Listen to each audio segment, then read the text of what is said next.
የኢትዮጵያ ሕዝብ ሊያውቅልኝ የሚገባው ሕዝቡ አብሮኝ እንዲሆን የሚፈልገው የቀነኒ እውነትና እውነትን ብቻ ነው እኛ የምንፈልገው። ከሱ ላይ ሰቅጣጭ ነገሮች በስተጀርባ እንዳለ ፊል አደርጋለሁ።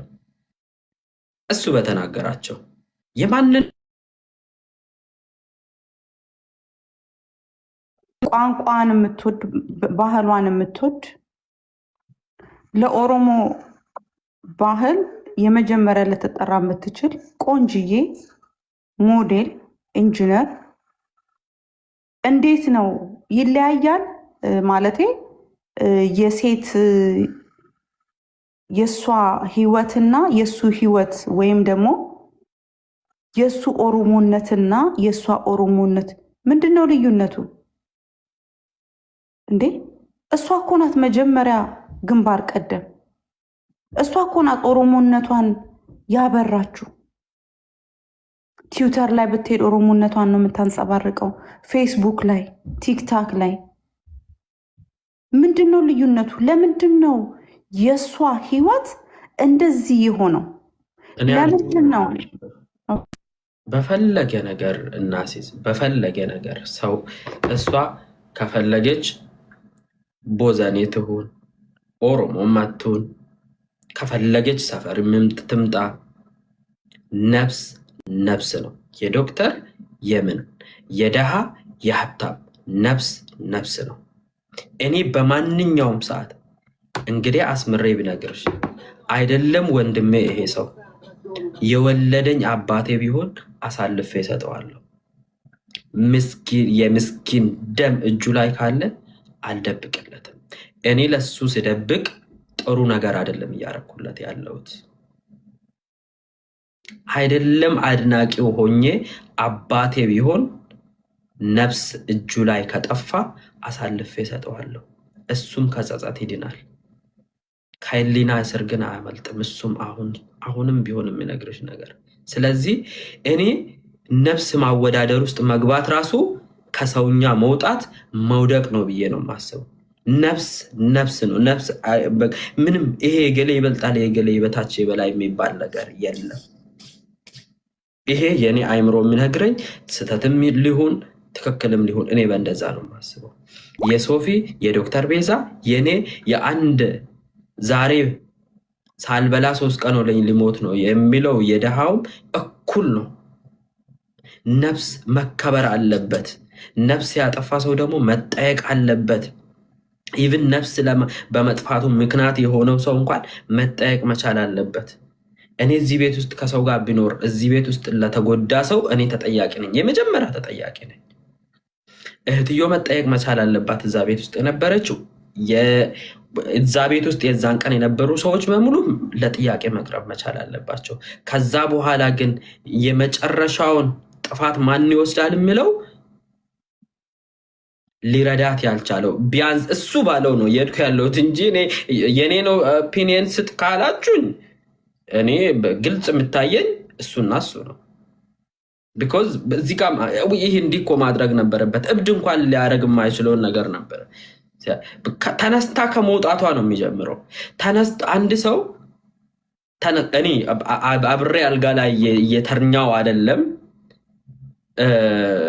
ከክፍሌ ቀጥሎ ያለው ስከፈት ድንገት ጆሮዬ ከሰማ ምን ነው ሰላም አይደል እንዴ? በተለይ ሀበሻ ኮሽ ስል ጎረቤት እንኳን ወተን የምንጠይቅ ከዛ ምን ነው ብለን እንጠይቃለን አይደለም? አጠገባችን ያለው ሰው ተነስቶ ሲወጣ ተነስቼ ምን ሆነሽ ነው ብዬ ጠይቃታለሁ።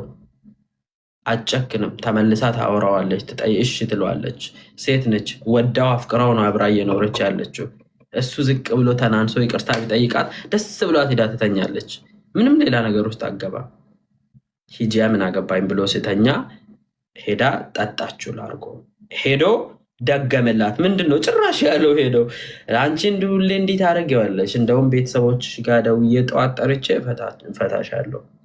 አስቡት ምን አይነት ቫሊዩ እንደሰጣት እዛ ቦታ ላይ አስቡት። እንደዚህ አይነት ቫሊዩ ከሚሰጣት ሰው ጋር ከምኖር ብላ ሌላ ነገር ራሱ ልታስብ ትችላለች። እሱ ባለው ራሱ ብንሄድ እኔ እሱን ሰውዬ ነገር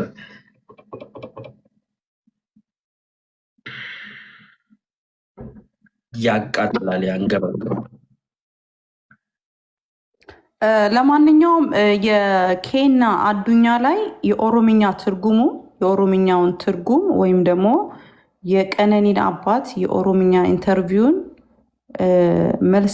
መልስ የሰጡበትን ኬና አዱኛ ብላችሁ ገብታችሁ የኦሮምኛውን ኢንተርቪው እና የዛን አማርኛ ደግሞ ትርጉም አማርኛ ትርጉሙን ፖስቻለሁ እኔ ላይ ግቡና አዳምጡ። ይሄው አሁን እሱ እንግዲህ ሌሎች ነገሮችን ለአባትዮ ለቤተሰቦቹ ተናግሬ ያለውን የሚለው ከእውነት የራቀ ሐሰት ነው የሚለው። እንደ ቤተሰብ ምንም የሰማነው ነገር የለም።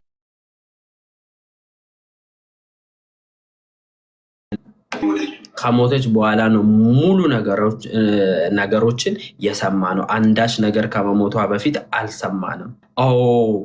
እሱ ከሞተ በኋላ ነው ከልጅየው የሰማ ነው። ከዛ በፊት ለምን አልነገርከንም ብሎ በጠየቁበት ሰዓት የዛኔ መጽሐፍ ቅዱስ አሲዛው አስምላው ነው። ካሳ ልጅየው ማለት ካሳ ልክፈል ብዬ አላኩኝም። አንስተን ፈጥረን ያወራናቸው ነገሮች አይደሉም። 15 ሽማግሌዎች ባሉበት ነው ያደረገው። እነሱ አይልክ ከመሬት ፈጥረን ያወራናቸው ነገሮች አይደለም። ኦኬ ጭንቅላቷን ያማት ነበረ፣ ዲፕሬሽን ውስጥ ነው የነበረችው የሚለው የተቀናጁ ድራማ ብሎ ፓርት ዋን ላይ ፍርድ ቤት ላይ የተወኑትንን አሁን ደግሞ ድጋሚ ፓርትቱ እንጂ እንደዚህ አይነት ነገር ከፊት አልነበር። ታመም ነበረች፣ እንዲሁም ደግሞ ሐኪም ቤት ሳመላልሳት ነበር የሚለው እንዲህ ያለ ነገር አልነበረም፣ ውሸት ነው። ልጃችንም ደግሞ ሙሉ ጤነኛ ነው የነበረችው። ምንም አይነት እንደዚህ አይነት የጤና እክል የለባትም ነው የሚሉት። ጥላቻም ሆነ ሌላ ነገሮች የሉብንም።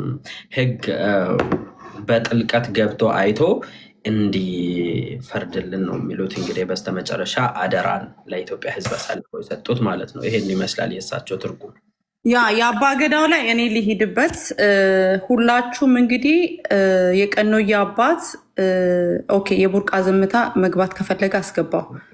የቀኖዬ አባት ለአባገዳ ወይም ደግሞ የኦሮሞ ትልቁ የኦሮሞ ህዝብ የሚመካበት የአባገዳን አላከበሩም ተብለው በዛ ብዙ ነገር እየተባሉ ነው።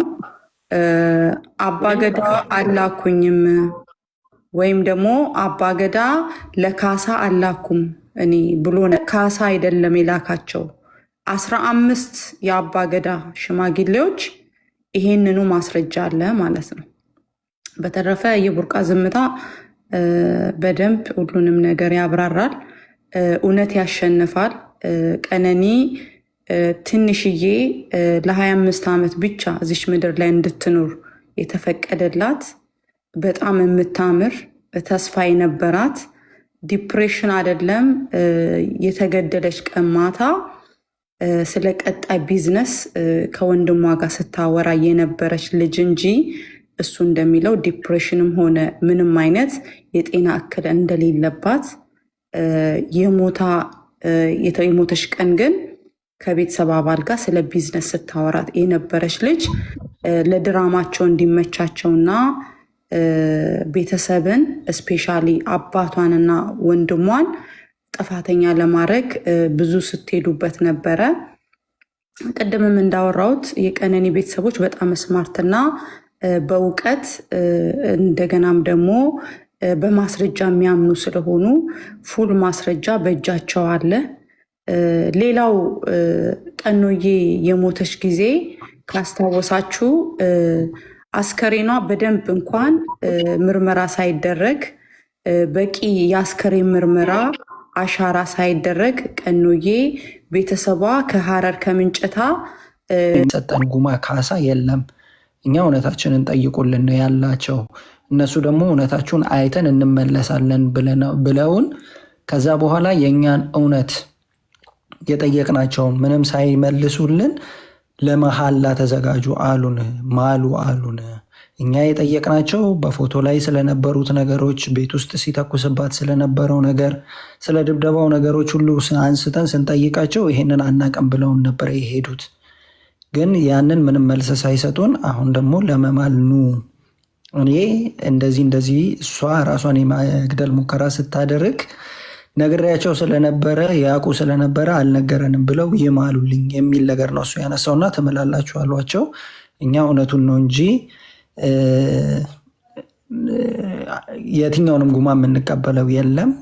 እውነታችን የልጃችን እውነት ፈልጉልን ብለን ነው እንጂ የቀረ ነው። ለአባ ገዳም ለገዳ ስርዓትም ንቀትም ጥላቻም ኖሩን አይደለም ብለው ነው አባትየው የተናገሩት። ከዛ በኋላ እሱ የሰጠው ኢንተርቪው እንግዲህ ሁላችሁም እንደሰማችሁት ነው። እኔ ጉማ አላኩኝም፣ ጉማ ልክፈልም አላልኩኝም። እውነቴ ይውጣልኝ ብዬ ነው ሽማግሌ የላኩት። ልጃቸው ታማ እርማን ነው ራሷን በተደጋጋሚ ለማጥፋት ትሞክር እንደነበረ ቤተሰብ ያውቃል። ራሷም ደውላ ነበረ፣ እኔም አናግሬያቸው ነበረ። ወንድሟ ሊበንም ያውቃል፣ 2 ጊዜ ከሱ ጋር አስጥለናታል ብሎ በመጨረሻ ቀን ስለተፈጠረው ነገር ነው ያነሳው። ወንድሟ ግን ከዛ ደግሞ ተቃራኒ የሆኑ ነገሮችን ፎቶውን፣ ቪዲዮዎችን እያወጣ ያው ስሙ ስለተጠራ እንግዲህ የተጠራው ስሙን እኔ ነኝ ሊበን ብሎ ነው እና የመጣው። እነዛን ነገሮች ደግሞ ተቃራኒ የሆኑ ነገሮች ነው ያነሳው። ዛሬ ደግሞ አባትየውም ይሄ ጉማ አላልኩኝም የሚለው ነገር ውሸት ነው፣ 15-16 ሽማግሌዎች ባሉበት ነው ጉማ የተባል ነው። ልጃችሁ ትታመም ነበረ፣ ያማት ነበረ፣ ያንን ደግሞ ቤተሰብ ያውቃል፣ ለቤተሰብ ነግሬያለሁ ያለውንም ምንም የነገረን ነገር የለም። እኛ ልጃችን አይደለም በህይወት ኖራ ሞታ እንኳን ታሳዝነናለች። እሱ ያንን ነግሮን እንዴት ዝም እንላለን? ግን ምንም ያለን ነገር የለም። ልጃችን ጤነኛ ነው የነበረችው። ግን ይሄ የአእምሮ በሽታ የሚባለው ድራማ ነው የነበረው። በፍርድ ሂደቱም ውስጥ የነበረ ድራማ ነው። ዛሬም ያንኑ ድራማ ነው ቀጥለው የተናገሩትና አሁንም የኢትዮጵያ ህዝብ፣ የኦሮሞ ህዝብ እኛ